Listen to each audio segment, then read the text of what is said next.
குட்டீஸுகளா, நல்லா இருக்கிறீங்களா? எல்லோரும் ஸ்டோரி நல்லா கேட்கணும். டெய்லி கேட்பீங்களா? சப்ஸ்கிரைப் பண்ணி கேளுங்க. அப்போ தான் நான் போடுறதெல்லாம் உங்களுக்கு கரெக்டாக வருமா. ஒரு கிராமம்னா எப்படி இருக்குன்னு ஏற்கனவே நான் சொல்லியிருக்கிறேன். அதனால் அந்த கிராமத்தில் நிறைய பேர் என்ன வேலை பண்ணுவாங்க? விவசாயம்தான் பண்ணுவாங்களாம். அதே மாதிரி ஒரு விவசாயி வீடு. அந்த விவசாயி வீட்டில் விவசாயம் பண்ணக்கூடிய ஒரு ஃபாதர், மதர், அதுக்கப்புறம் அவங்களுக்கு 3 பிள்ளைகளாம். இவங்கெல்லாம் இருந்துக்கிட்டு இருக்கும்போது அங்கே அந்த 3 பிள்ளைகளும் கொஞ்சம் பெரிய பையங்களாகிட்டாங்களாம். அந்த மதருக்கு திடீர்னு உடல்நிலை சரியில்லாமல் போய் அந்த ஃபார்மரோட ஒய்ஃபு இறந்து போயிடுறாங்க. இப்போ அந்த குடும்ப பொறுப்பெல்லாம் யார்கிட்ட இருக்குது? அந்த ஃபார்மர்கிட்ட தான் இருக்குதாம். அந்த ஃபார்மர் இந்த 3 பிள்ளைகளையும் பார்த்து நல்லா வளர்த்துட்டு வர்றாங்க. பெரியவங்களாயிட்டாங்க. பெரியவங்களான உடனே அவங்களுடைய மூத்த பையன் சரியான சோம்பேறியான். ஒரு வேலையும் செய்ய மாட்டானாம். சாப்பிட்டு படுத்து தூங்குவானாம். இந்த 2வது பையன் இருக்கிறான் பார்த்தீங்களா, அவன் ஒரு நாள் விட்டு ஒரு நாள் வேலை பார்ப்பானா. வாரத்தில் 2-3 நாள் வேலை பார்த்துட்டு ஊரை சுத்த போயிடுவானாம். இந்த கடைசி குட்டி பையன் இருக்கிறான் பார்த்தீங்களா, குட்டி மகன், அவன் ரொம்ப கெட்டிக்காரனா. ஒரு நிமிஷத்தை கூட வேஸ்ட் பண்ண மாட்டானாம். யார் என்ன வேலை கொடுத்தாலும் அந்த வேலையை போய் யார் கொடுத்த வேலையும் நீட்டாக கரெக்டாக அவங்களுக்கு பண்ணி கொடுத்துட்டு அவங்க கொடுக்குற காசை ஏர்னிங் கொடுத்து அவங்க ஃபாதர்கிட்ட கொடுப்பாங்களாம். இப்படியே நாள் ஓடிக்கிட்டே இருக்கும்போது அந்த ஃபாதருக்கு ஒரு நாள் கவலை வருது. நம்ம சின்ன பையன் பொழைச்சிக்கிடுவான், சின்ன மகன் நல்லா வேலை பார்க்குறான், அவன் நல்லா வந்துடுவான். இந்த 2 பிள்ளைகளும் சரியில்லையே, நம்ம இதுகளை திருத்தணுமே, என்ன பண்ணலான்ட்டு ஒரு நாள் ஐடியா பண்ணிக்கிட்டே இருக்கிறாரு. அப்போ அவருக்கு என்ன திங்கிங் வருது? சரி, நம்ம அந்த பிள்ளைகளை நம்புகிற மாதிரி ஒன்று சொன்னால் தான் செய்வாங்கன்ட்டு 3 பிள்ளைகளையும் கூப்பிட்டு பக்கத்தில் வச்சுட்டு சொல்கிறான், எனக்கோ வயசாகி போச்சுப்பா, நான் எவ்வளோ காலத்து இருப்பேங்கிறது எனக்கே தெரியல. அதனால் நீங்கள் 3 பேருக்கும் நான் ஒன்று சொல்ல போகிறேன், அதை நீங்கள் செய்யணும் அப்படிங்கிறாங்க. நீங்கள் என்ன சொன்னாலும் செய்வோம் அப்படிங்கிறாங்க. அவங்களுக்கு ஒரு பெரிய வயல் இருக்குது. அந்த வயலில் இவ்வளவு வேலை செஞ்சு சம்பாதிச்சாலே போதும், இவங்க தான் சோம்பேறியாச்சே. அப்போ அவர் என்ன சொல்கிறாரு, என்னுடைய முன்னோர்கள், என் தலைமுறைக்கு முன்னால் எங்கள் தாத்தா அந்த வயலில் ஒரு பொற்குவியலை வச்சு ஒரு இடத்துல வச்சுருக்கிற புதையல் இருக்குது. அந்த புதையலை நீங்கள் தோண்டி எடுக்கலாம். புதையலை யார் தோண்டி எடுக்கிறீங்களோ அவங்களுக்கு தான் அந்த புதையல்னு சொல்லிட்டாராம். சொல்லிவிட்டு இந்த பசங்களை கூட்டிகிட்டு போய் அந்த வயலை 3ஆக பிரித்து ஆளுக்கு ஒரு பாகமாக கொடுத்துட்டாரு. சரின்னு சொல்லி நாளைக்குலேருந்து நீங்கள் வேலைக்கு போய் அவங்க வயலில் அவங்கவுங்க தோண்டி பார்க்குறீங்கட்டாங்களாம். அதுக்காக ஆளுக்கு ஒரு மண்வெட்டி, ஒரு கடப்பாரை, ஒரு குடம், இந்த 3 வாங்கி தர்றாரு 3 பேருக்கும். காலையில் இருந்துச்சு எல்லோரும் வயலுக்கு போங்க அப்படிங்கிறாரு அவர் அப்பா. சரின்னு 3 பேரும் போகிறாங்களாம். இந்த மூத்த மகன் இருக்கிறான் பார்த்திங்களா, வயலில் போய் காலை வச்சதோட படுக்க போயிட்டான். ஒரு மரத்துக்கு கீழே போய் படுத்து தூங்கிட்டு இருக்கிறான். இந்த 2வது பாகத்தில் உள்ள 2வது மகன் இருக்கிறான் பார்த்திங்களா, கொஞ்சம் தோண்டி பார்த்தா பூமி ஹார்டாக இருந்ததான். சரி நாளைக்கு பார்த்துக்கிடலாம் அப்படின்ட்டு அவன் ஊரை சுத்த போயிட்டான். இந்த 3வது பையன் என்ன செய்கிறான், அதை தோண்டி கொஞ்சம் கொஞ்சமாக பார்த்தாலும் மண் ஹார்டாக இருக்குது. அப்போ அவன் திங்க் பண்ணுறான், சரி கடப்பாரை மம்பட்டியெல்லாம் தோண்டுறதுக்கு அப்போ அந்த பானையை ஏன் கொடுத்தாங்கன்னு யோசனை பண்ணவொடனே பக்கத்தில் ஒரு குளம் நினப்பு வருது.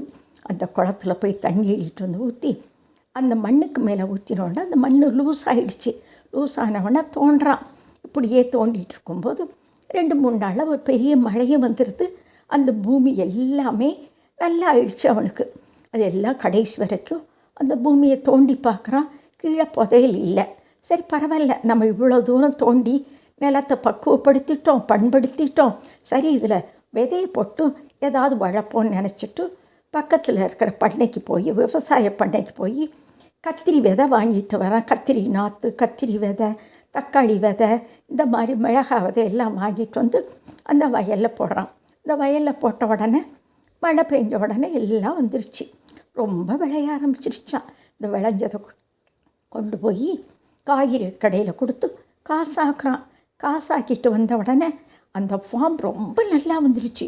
அந்த ஊர்லேயே ஆச்சரியப்படுறாங்க, ஒன்றுமே விளையாத நிலத்தை இந்த குட்டி பாருங்க எப்படி பண்ணிட்டான் அப்படின்னு சொல்லி எல்லாரும் ஆச்சரியப்படுறாங்களாம். அப்படி இருக்கும்போது இந்த பையங்க 2 பேருக்கும் அவன் மேலே பொறாமை. அப்போ கலெக்டர் வர்றாங்க.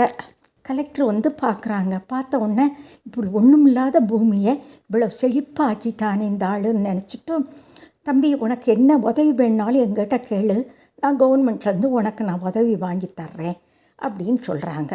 அப்போது அப்பாட்ட போய் சொன்ன உடனே அப்பாவுக்கு ரொம்ப சந்தோஷம். அப்போ அண்ணன்மாருக இவன் மேலே பொறாமப்பட்டாலும் சந்தோஷப்படுறானுங்க. நம்ம தம்பியை கலெக்டரே வந்து பாராட்டியிருக்கிறாங்க, சந்தோஷப்படுறானுங்களாம்.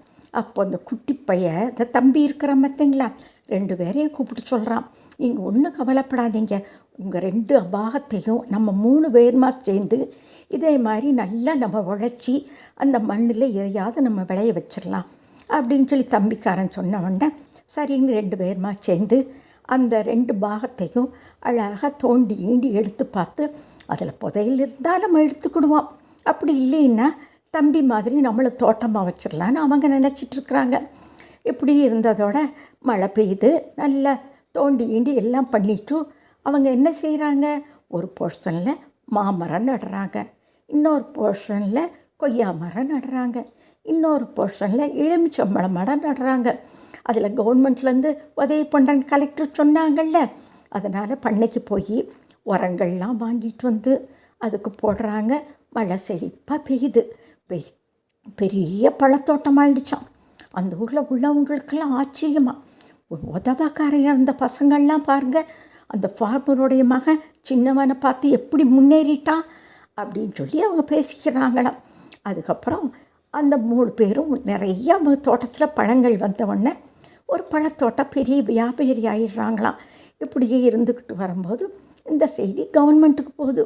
கவர்மெண்ட்டுக்கு போனவுடனே கவர்மெண்ட்லேருந்து வந்து பார்க்குறாங்க, அக்ரிகல்ச்சர் டிபார்ட்மெண்ட்டில் வந்து பார்க்குறாங்க. பார்த்தப்புறம் இது வந்து மாடல் பண்ணை, இந்த ஏரியாவுக்கே இது ஒரு மாடல் பண்ணைன்னு அவங்க வச்சுட்டு போயிடுறாங்க.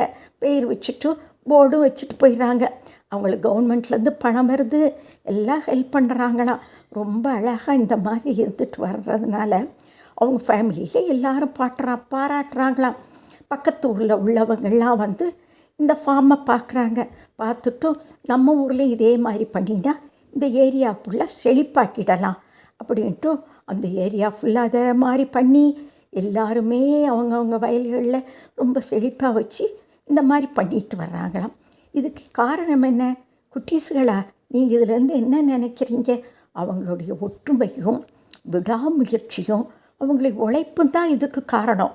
புதையல் கிடைச்சதோ கிடையிலையோ, வாழ்நாள் ஃபுல்லாக அவங்களுக்கு வழிகாட்டக்கூடிய ஒரு பெரிய புதையல் அவங்களுக்கு கிடச்சிட்டது.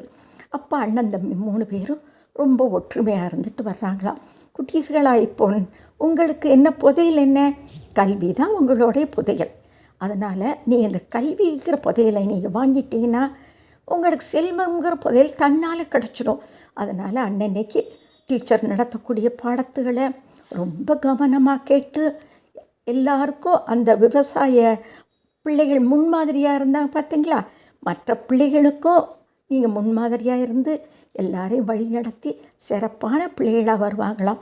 அவங்க கடமையை அவங்கவுங்க பண்ணிட்டா நம்ம ஊர் முன்னேறிடும், வீடு முன்னேறும், நாடு முன்னேறுமா. உங்களுடைய கடமை என்ன? இந்த வயசில் படிக்க வேண்டியதும், பெரியவங்களுடைய பேச்சை கேட்டு நடக்க வேண்டியதான். என் அட்வைஸை கேட்டு நீங்கள் நடப்பீங்கன்னு நினைக்கிறேன். சரி, நாளைக்கு ஒரு கதையோடு உங்களை சந்திக்கிறேன். பாய்.